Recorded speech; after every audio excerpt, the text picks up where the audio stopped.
Caleb Crow smelled blood before he saw her.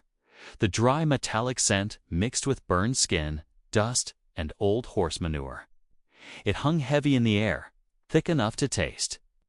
In the middle of an abandoned ranch yard, beneath a rotting wooden beam, a human body hung from a rope, pulled tight and high. Her feet did not touch the ground.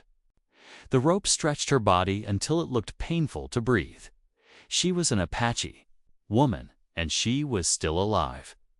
Caleb knew it the moment he saw her chest move, barely like a trapped animal refusing to give up. The sun had burned her skin dark and cracked. Old wounds leaked slow, dark blood that had dried and opened again. Her wrists were purple and swollen where the rope cut deep, but her fingers still curled weakly, as if her body had not yet accepted what was happening to it. Caleb did not move at first. A man who once wore a badge learned to recognize certain things. This was not meant to kill her fast. This kind of hanging was meant to send a message. He stepped closer. The dust crunched softly under his boots. Her lips moved. Her eyes opened just enough to show they were still alive, clouded by thirst and sun. What came out of her mouth was not a scream, not a demand, just words spoken by someone who had nothing left to hold on to. "Save me. I want to be whole again, please." Caleb closed his eyes for one slow breath. He had turned away before. He had handed people over because the papers were right. He had believed. Staying out of it kept him clean, but standing in that open yard, smelling what had been done to another human being, he knew walking away would follow him into every restless night. His knife flashed. The rope snapped dry and sharp. Her body collapsed into his arms, heavy and burning hot. Not the warmth of life returning, but the dangerous heat of someone close to dying. Caleb said nothing. He lifted her, carried her to his horse, and tied her gently against the saddle. Before leaving, he looked around, old hoof prints. A crushed cigarette still warm. Whoever did this would return. Caleb pulled the reins. If anyone was watching, they would know something had changed. Caleb Crow had just chosen the wrong side of order. The horse moved slowly. Caleb did not let it run. The woman slumped forward, breathing hard, heat pouring off her through the thin cloth of her shirt. That kind of heat meant death came fast if help did not arrive. Beyond a ridge of stone, a dry creek bed appeared. An old cabin leaned into the earth nearby, roof sagging, door closed tight. Caleb lifted her down and laid her on a blanket. He did not untie her right away. Old habits stayed with a man longer than he wanted. He poured his last water into a wooden bowl. He mixed in coarse salt, stirred it, then lifted her head and let small sips touch her lips. She swallowed with effort, her throat fighting it, but she kept it down. "Do not drink too fast," Caleb said. Only one sentence. He cut the ropes. Her wrists were raw and swollen. He cleaned them and wrapped them tight. She whimpered once, but did not pull away. As he worked, she reached toward a pile of dry grass and pulled some closer. "Boil it. Press it on," she whispered. Caleb recognized the plant, desert herb, good for swelling. He nodded. He did not ask how she knew. For 3 days she barely moved. Fever came and went with the sun. At night, she shook from cold despite the heat. Caleb changed bandages, gave her water in small amounts, spoke very little. He did not comfort her. He simply did what was needed to keep someone alive. On the 4th day, Sophia sat up. "Ayana," she said. Nothing more. Caleb handed her food. When she broke it in half and pushed some back to him, he accepted it. No words passed between them. Later that day, she stood and walked outside, unsteady. She knelt, touched the sand, smelled it, then pointed down the creek bed. There used to be water there. Not long ago. Caleb had lived there longer than she had. He did not argue. That night, he checked the ground around the cabin. Hoofprints crossed older ones. Someone had come back and left. When he returned inside, Ayanna sat at the table sharpening the knife he had left behind. Her strokes were even. Calm. On the fifth day, she stood without leaning. Caleb noticed. He set a wooden bucket down. No order, just an option. She took it, walked slowly, spilled some water, steadied herself, and came back with more than half still inside. That was enough by midday. Caleb placed his rifle on the table between them. "Do you know how to use it?" he asked. Ayanna shook her head. "Just fire one shot." He showed her how to stand. He did not touch her. The rifle kicked hard. The shot hit dirt far from the mark. "Enough," Caleb said, and put it away. That evening, Ayanna spoke again. "Last night, someone stood on the ridge. They watched until dark." Caleb nodded. "They are waiting. If I leave, you will be safe." She said no. "They will come back anyway." She was quiet for a long time. "Can I stay?" "Until you can walk a full day without falling," Caleb said. "After that, it is your choice. I do not keep people." That night, fresh tracks cut into the dirt again. Someone knew the cabin was no longer empty. At dawn, Caleb dug trenches around the cabin. The ground fought him like stone. Ayanna carried rocks, choosing the heavy ones. When her hands shook, she switched sides. She did not complain. When Caleb checked the horse's hooves, she stopped him from driving in a nail. "It will split," she said. She was right. That afternoon, the wind shifted. Ayanna lifted her face. "No fire tonight." "They will see it." Caleb let the coals die, hung a hide over the door, used an old badge to wedge the hinge tight. "This used to make people trust me," he said quietly, "but it never kept anyone alive." That night, they ate in silence. Knife against stone, cloth against metal, two steady rhythms. Far away, a small fire blinked and vanished. Someone was watching. Ayanna tied her boots. Caleb placed one bullet on the table. No words. The line had been drawn. By late afternoon, next day, dust rose on the ridge. 3 riders stopped and watched. "We are looking for someone," one called out. "An Apache woman. There is a bounty." Caleb stepped into the light just enough to be seen. "It is just me here," he said. Someone laughed. Another picked up dirt, squeezed it. "Someone else has been here." Inside the cabin, Ayanna stood still, hand on her knife, waiting. "We will be back," the man said. They rode off slowly. When the dust settled, Caleb turned back inside. "They have caught the scent," he said. "Tonight or tomorrow?"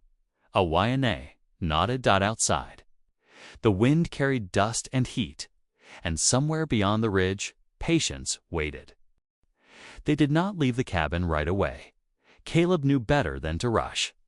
Men who hunt for money expect panic. He packed slowly, choosing only what mattered: water, ammunition, dried meat, a blanket, nothing that would slow them down. Ayanna wrapped fresh cloth around her wrists. The skin was still tender, but she did not flinch. When the sun dropped behind the ridge, Caleb killed the fire completely. The cabin went dark. They sat in silence, listening to the wind move through stone and dry brush. Far off, a small fire blinked once, then vanished. Someone was waiting now, Caleb said quietly. They slipped out without looking back. The cabin stood behind them, silent and empty, like a lie they no longer believed in. Shelter never lasts. Movement does. The dry creek narrowed ahead, walls rising on both sides. Caleb slowed, raised his hand. Ayanna stopped behind him, eyes scanning the dirt. 3, she whispered. 1 ahead. 2 behind. Caleb nodded. He chose a place where shadow ran deep against the rock. No traps, no tricks. Just angles and patience. Hoofbeats came steady and calm. These men were not in a hurry. They knew the land. They knew fear. When the first rider appeared, Caleb waited. 2 steps more. Just enough moonlight blocked by the man's body. The rifle cracked sharp against stone. The horse went down hard, dragging the rider with it. A short scream followed. Another shot answered instantly. Pain slammed into Caleb's shoulder like a hammer. He spun, struck the rock, warm blood soaking his shirt. Ayanna moved before he could stop her. She hurled a rock down the canyon. One rider ducked. That moment was enough. Caleb fired again. Not a kill, but enough to push them back. Pull. Back. Someone shouted. "HOOF!" faded. Caleb dropped to one knee. Ayanna was there, tearing his shirt open, hands steady. "Go," he said through clenched teeth. "They will come back," she replied. She wrapped the cloth tight, pressed hard until his jaw locked. Then she hauled him up, one arm behind his back. He was heavier than she expected, but she did not let go. They moved slow. Each step blurred Caleb's vision. When he stumbled, Ayanna cursed softly in Apache and dragged him forward again. No gentleness, just survival. Before sunrise, they reached a sheltered outcrop. Ayanna propped him against stone and checked the bandage. Blood still seeped, but slower. "You could leave me," Caleb rasped. "No," she said. One word, nothing more. Dawn came pale and quiet. The canyon behind them lay still, as if nothing had happened. Both knew better. By midday, Caleb drifted in and out of sleep. His shoulder burned with every breath. Ayanna boiled water in a dented tin, crushed roots into it. The smell was bitter and sharp. "Do not move," she said. The bullet grazed, but it tore. "Wide?" Caleb nodded. "Where is the horse?" "I let it go." "They will follow it first." He understood. A price had already been paid. When she sat across from him, Ayanna did not look away. "The man you shot at the ranch," she said, "was not a hunter." Caleb stayed silent. "He bought me. With papers, hung me there as bait. Anyone who came to look had to pay." She pulled folded papers from her shirt, stained dark with old blood. Caleb took them. "Names, stamps, a price. The night I escaped," she continued, "I cut him. He fell, hit his head. I am not innocent. But I did not deserve that." Caleb folded the papers. "They are not hunting justice," he said. "They want you quiet." Ayanna nodded. "And their money back." That afternoon, they circled wide and returned to the old creek bed. The cabin stood quiet. Too quiet.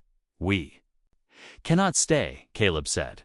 Ayanna did not argue. They poured oil, stacked wood. Caleb lit the fire. Flames raced up the roof fast. Black smoke climbed high, visible for miles.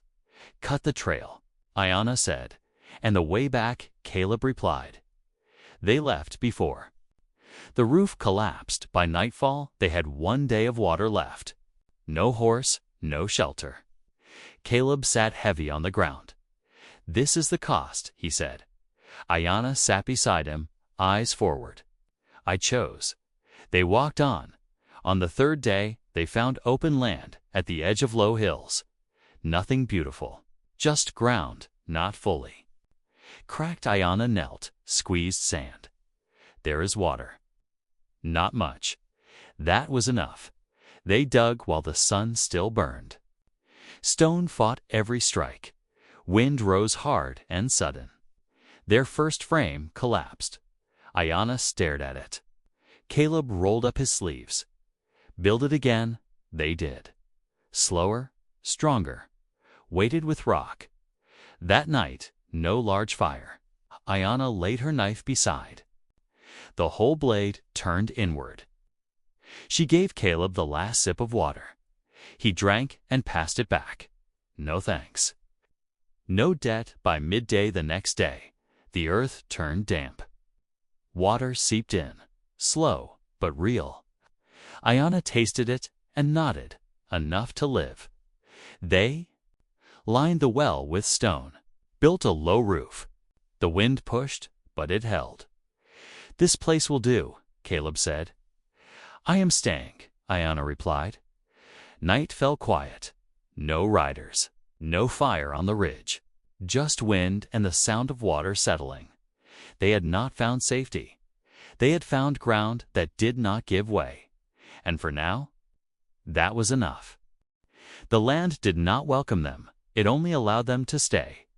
Morning came thin and pale, the kind of light that showed every flaw in the ground. Caleb woke with pain burning through his shoulder, slow and deep. Ayana was already awake, kneeling by the well, lowering a small container tied to rope. "The water came up cloudy, but real. Enough for today," she said. Caleb nodded. He pushed himself upright and began lining the well wall again, placing stones tighter this time. Each movement pulled at his wound. He did not slow. Pain was not a reason to stop. It was just something to manage. They worked without speaking. Ayana gathered brush to build a windbreak. Caleb dug a shallow trench to guide runoff toward the well if rain ever came. By midday, sweat darkened their clothes. The wind carried dust across the basin, but it no longer felt empty. In the afternoon, Caleb froze mid-step. He crouched, pressed 2 fingers into the dirt, and studied the marks. "Someone passed through here yesterday," he said. Ayana knelt beside him. Tracks, light, a scout. They exchanged no words after that. The work continued, but sharper now. Caleb positioned stones. To block sight lines, Ayana scattered brush to break their outline. When the sun lowered, they killed the fire early and ate cold. At night, the wind shifted. Ayana lifted her head. "They are watching from far," she whispered. Caleb checked the rifle. 1 bullet left. Before dawn, movement came. Not fast, not loud. 3 shapes appeared along the ridge, standing still, testing patience. Caleb stood in the open, letting them see him. He did not raise the rifle. "This land holds nothing," he called out. "No water worth fighting for," a voice answered, calm and amused. "We are not here for land." Caleb did not step aside. Behind him, unseen, Ayana waited. One rider moved forward. Too confident, too close. Caleb fired once. The echo cracked hard against stone. The man fell sideways, not dead, but down. The others did not rush in. They backed away, slow and careful. "We will remember this place," one called out. Caleb answered quietly. "So will we." They left before the sun fully rose. Silence followed. Heavy. Final. Ayana came forward. Her face was calm, but her hands shook once. "Before stilling, that was the last bullet," she said. Caleb nodded. "Then we stopped running." Days passed. No riders returned. The well deepened. The roof held.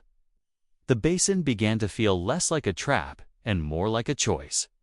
One evening, Caleb sat watching. The sun fades. He pulled the old badge from his pocket, turned it once, then pressed it into the dirt near the well and covered it with stone. Ayana watched. She did not ask. "That thing never saved anyone," Caleb said. "It only told me when to look away." Night came. Gentle. For the first time in many nights, they slept without boots on. Weeks later, the traveler passed wide around the basin and did not stop. Word traveled faster than riders. Some places were not worth the cost. Ayana stood tall now, her wrists healed, her eyes steady. She was not owned, not hunted, not hanging. Caleb watched her draw water from the well they had built together. "This place will last," he said. "As long as we stand," she replied. They did not speak of happiness. They did not promise forever. They had something better, a place to stand, a choice not to turn away, and the quiet strength to stay.